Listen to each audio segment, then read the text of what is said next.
السلام عليكم. عيد ميلاد خلودي وخالد خلودي. طلبنا اوردر وفي جدال مع بعض احنا الاثنين، محدش هيحكم في الجدال دوت غيركم انتوا اخواتي وحبايبي. بصوا بقى، عيد الميلاد النهارده انا طلبت من نفس المحل اللي هي طلبت منه. هات شنطتك. بصوا الثقه اللي هي طالعه بيها، هي طلبت اوردر وانا طلبت اوردر. هنفتحهم ونشوف مين فينا اللي طلب حاجه تكون مناسبه عيد الميلاد اكتر، مامته ولا خالته. بتفتحي ليه لسه ما فتحت؟ طب افتحي انت الاول. ده اول اوردر هي طالباه.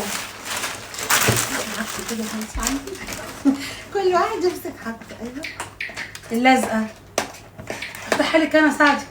اساعدك.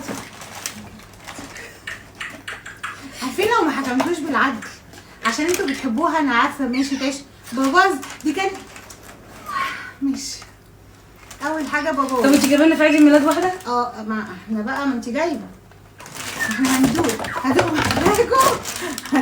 عارفين لو جملتوها احكموا بالعدل عشان ما تخشوش النار. دي مناسبه لعيد الميلاد بذمتكم؟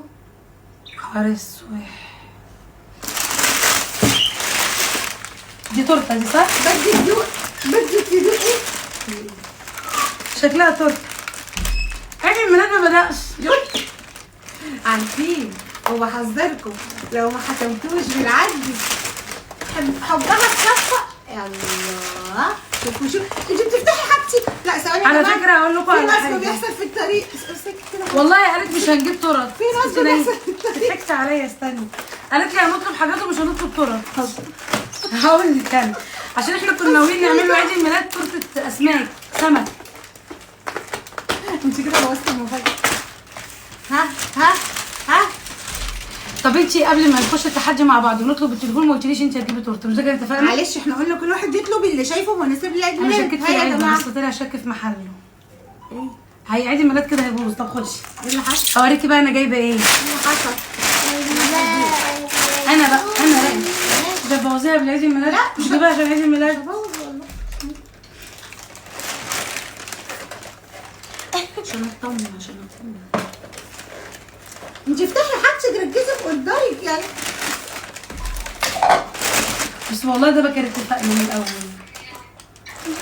انا كنت هطلب تورتايه ايس كريم، قالت لي لا. بصوا بتضحك، قالت لي مش هنجيب.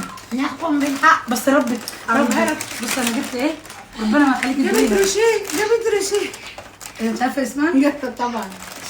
جبت من دي حاجتي انا مناسبه لان دي حاجه التورتايه تقليديه. التورتايه انسب ولا الجاتو؟ نبقى نحكم بالعدل، نبقى متفقين. بس على فكره لو في تحدي لازم يكون في اتفاق عشان ربنا يكرمكم. وجبت الكيكه دي. الكيك ده دي الكيكه اللي بابا كان بيجيبها لنا. الله يرحمه. الله ميرسي. ماشي بس مش حاجات عيد ميلاد. بقلاوه. بتبصي على ايه؟ مش حاجات عيد ميلاد. بقلاوه. جبت بقلاوه وجبت جاتوه وجبت كيكه على سبيل ان احنا مش هنجيب تورته. الناس هيقولوا كانت التورتيه قبل العيد ميلاد. امانه قدام ربنا. امانه قدام ربنا. تقولوا مين فينا جابت حاجه مناسبه لعيد الميلاد. قلنا امانه. دي تقليديه. حب الشيف ياسمين في كفه وحب دي تقليديه والله. على فكره والله بتحدي فاشل. بصوا الغش بتبعد في حاجتي. والله ده ما كان اتفقنا من الاول. احكموا بعدل الله. بصوا يا بنات البقلاوه بسم الله ما شاء الله نحن نختلف عن الاخرون. ايه اللي بتعمليه؟ بصوا يا جماعه بقلاوه حبيبي من تحت تنور من فوق تنور. بتعمل ماركتنج عشان حد تعليقات. بقلاوه ما لهمش علاقه بالبيت. انا وهي قاعدين هنشوف التعليقات. وانا على فكره كده انا حبيبتكم